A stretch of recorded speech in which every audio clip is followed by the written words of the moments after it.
नमस्कार. या गीता संथावर्गात सर्वांचे मनापासून स्वागत करते. सुख दुःखे समे कृत्वा कुर्वन्ति आघात लाभा लाभौ जया जयौ काही नाही. ततो युद्धाय युवर्ति आघात युज्यस्व युवर्ति आघात जियवर्ति आघात. नैवम वचानुस्वाराचा हलंत म पापम वाप्स्यसि वावर्ति आघात.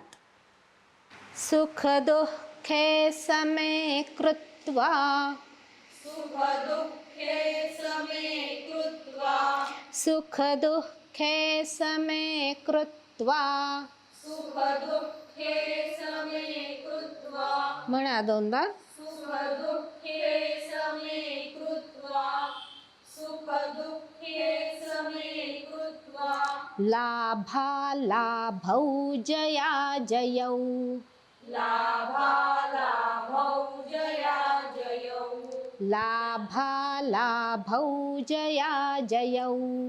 लाभा लाभौ जया जयौ छान.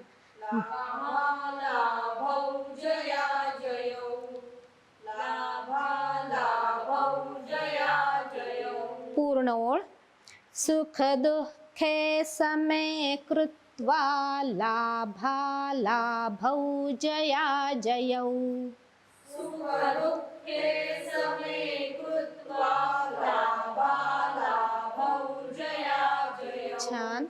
सुख दुःखे समे कृत्वा लाभा लाभौ जया जयौ सुख दुःखे समे कृत्वा लाभा लाभौ जया जयौ. अजून एकदा. सुख दुःखे समे कृत्वा लाभा लाभौ जया जयौ. खालची ओळ. ततो युद्धाय युज्यस्व ततो युद्धाय युज्यस्व ततो युद्धाय युज्यस्व.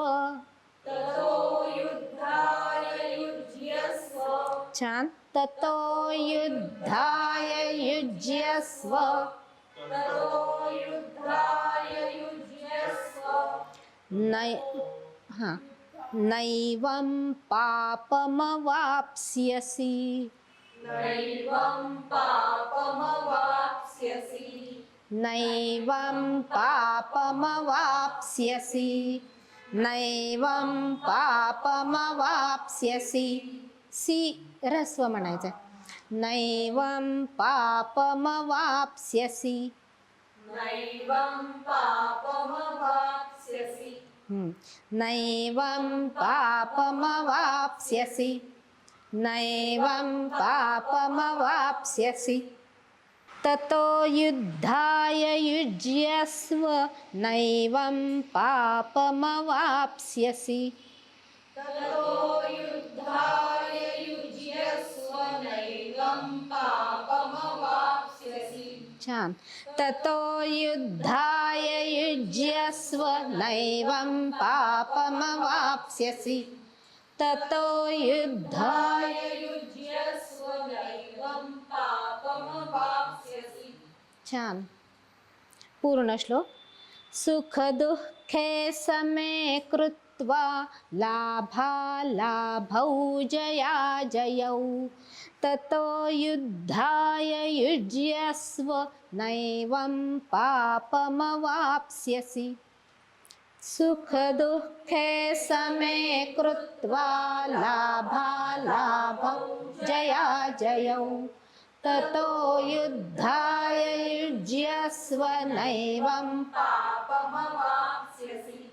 सुख दुःखे समे कृत्वा लाभा लाभौ जया जयौ ततो युद्धाय युज्यस्व नैवं पापमवाप्स्यसि. छान. म्हणा अजून. दुःखे समे कृत्वा लाभा लाभौ जया जयौ ततो युद्धाय युज्यस्व नैवं पापमवाप्स्यसि. छान. अजून दोन दुःखे समे कृत्वा लाभालाभौ जया जयौ ततो युद्धाय युज्यस्व नैवं पापमवाप्स्यसि. अजून एकदा.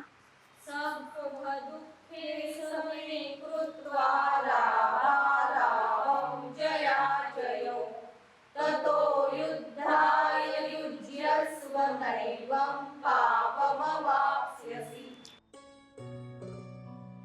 आज आपण जे श्लोक शिकलो आहोत त्याचा अर्थ आपण जाणून घेऊया. नमस्कार. भगवद्गीतेच्या दुसऱ्या अध्यायामधला 38वा श्लोक आज पाहूया.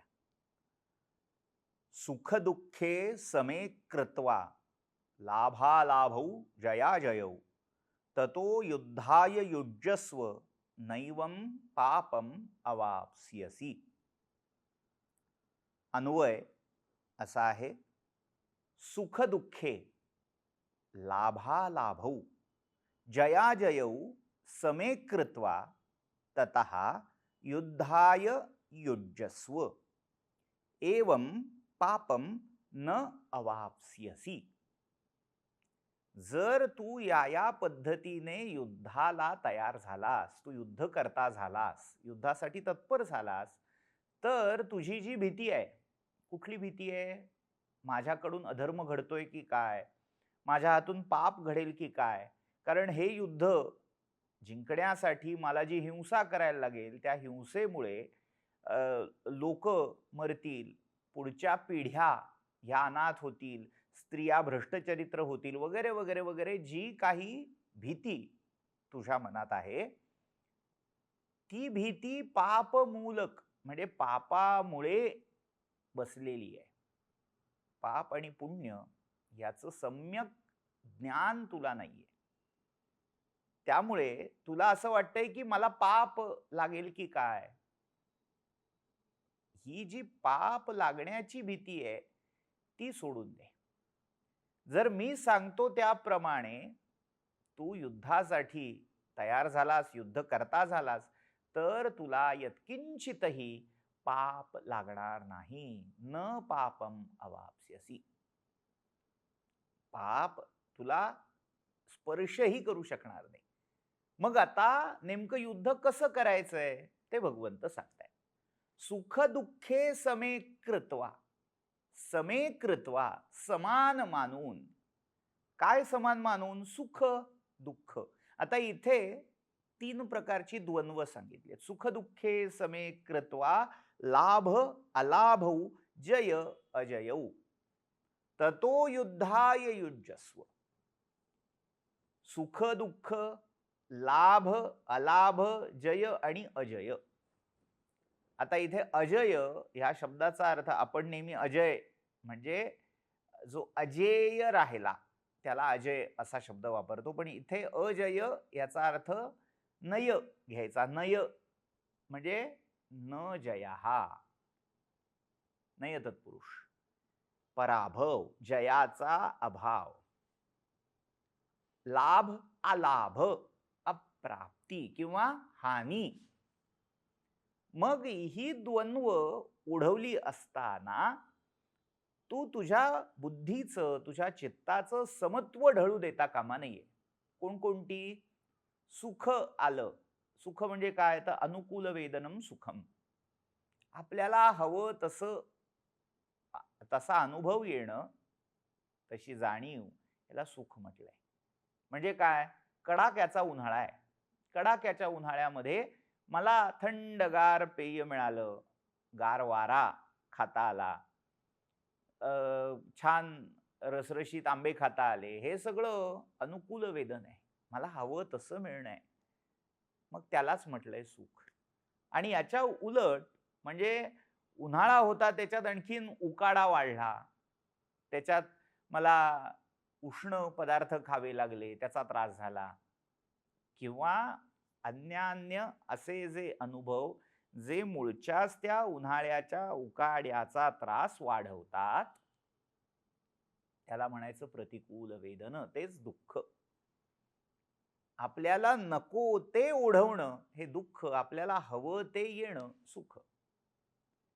मग आपल्या चित्ताचं बुद्धीचं समत्व कसं ढळू द्यायचं नाही, हे खरं स्किल आहे.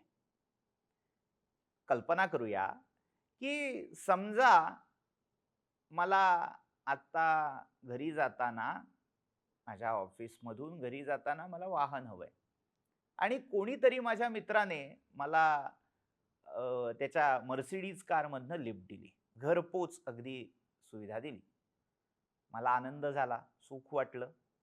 आणि हेच घरी जाईपर्यंत मला बस नाही मिळाली, रिक्षा नाही मिळाली, वाहन नाही मिळालं, चालत पायपीट करत घरी जावं लागलं.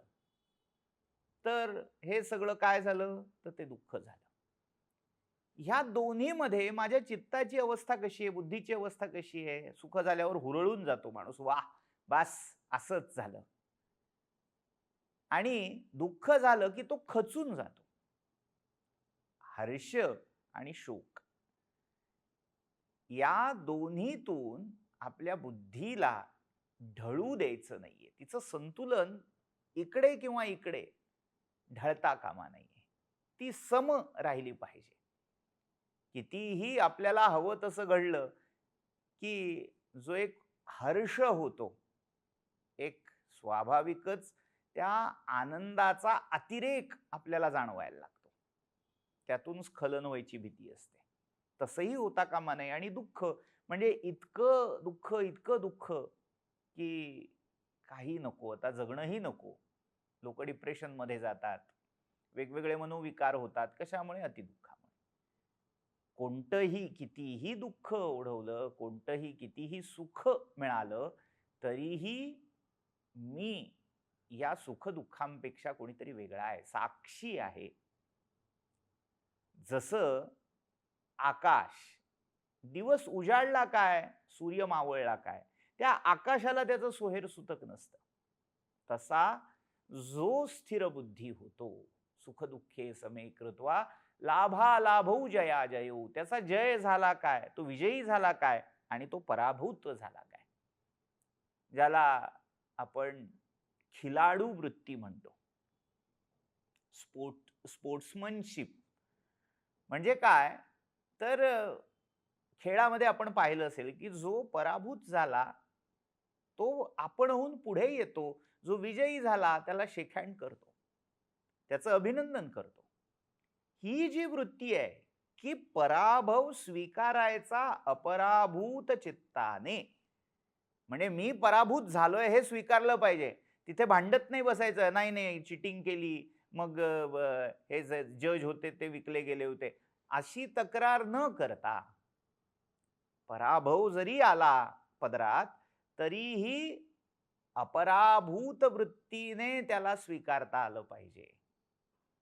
पराभव स्वीकारण्याच्या दोन पद्धती आहेत. एक आक्रस्ताळेपणाने, आता हरलो, काहीतरी पैसे खाल्ले कोणीतरी, असं म्हणून तो स्वीकारणं, चिडचिड करून स्वीकारणं. आणि ठीक आहे, मी माझ्या प्रयत्नात कमी पडलो, माझे प्रयत्न जेवढे होते त्यापेक्षा माझ्या प्रतिस्पर्ध्याचे प्रयत्न अधिक होते, त्याला अनुकूलता होती, योग चांगला त्याच्या बाजून होता, असा विचार करून त्याचा त्रागा न करता ते स्वीकारणं, हे समेकृत्व आहे. लाभा लाभौ जया जयो, लाभ झाला, फायदा झाला. व्यवसायामध्ये, व्यापारामध्ये फायदा तोटा होत असतो. फायदा झाला म्हणून लगेच गर्वाने, आढ्यतेने फिरायचं, आणि तोटा झाला की डिप्रेशन मध्ये जाऊन मानसोपचार तज्ञाकडे खेटे घालायचे. हे होता कामा नाहीये. यालाच, संतुलनालाच भगवंत म्हणतायत समेकृत्वा.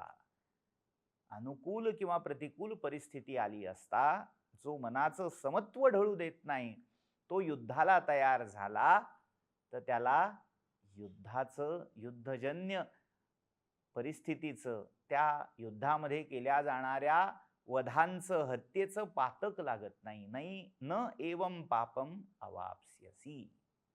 थोडक्यात भगवंतानी अर्जुनाला इथे पापाच्या भीतीपासून मुक्त कसं व्हायचं याचा मार्ग दाखवलाय. पुढचा श्लोक पुढच्या भागात. नमस्कार.